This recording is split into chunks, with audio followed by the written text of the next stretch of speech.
Weziwedde essaawa 12 ez'okumakya ng'abakozi b'ekitongole ky'amasannyalaze bagobye dda mu kitundu ky'ekitimbwa ng'era bagenda basalako abantu bonna abadde bafuna amasannyalaze mu bukyamu. Bano obwedda balambula buli mita era gye basanze nga nkwatemu nga nnyiniyo amasannyalaze tasigazza. Ekitabudde abatuuze ne batuuka n'okuwansiganya nabo ebisongovu. Neraba bwe bagyonoona bagisalanga we balabye bitundutundu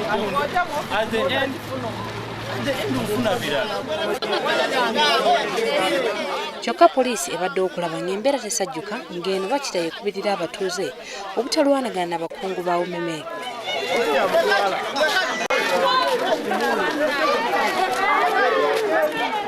Ekitabudde abakungu ba UMEME kwe kubanga abantu kumpi bonna amasannyalaze gabadde bakozesa babba mabbe.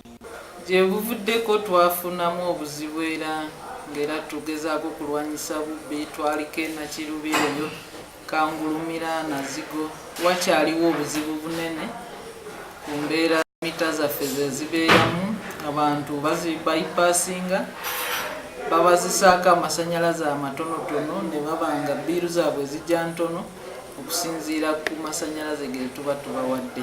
Abatuuze bagamba nti kibadde kibabbisa amasannyalaze kwe kubanga ebyokwerinda mu kitundu kyabwe bibi ng'ababbi basobola batigomya. Bannaffe oluusi nabo enkwatagana yaabwe naffe si nnungi.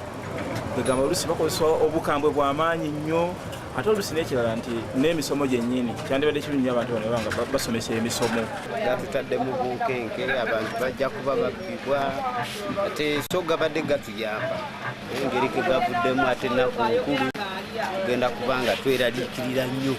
Abakozi b'amasannyalaze omwezi bayinza okulyako emitwalo egiwera 15 kyokka ng'oyota bbiru ya mitwalo nga 4 ate nobajja ate ne balala ne bakwata ne bakusalako ate baba bakuleeteddeyo akaawe omala gamanyirirwa nti mutuufu ngenda kwota amasannyalaze ga mitwalo begiti olunaku.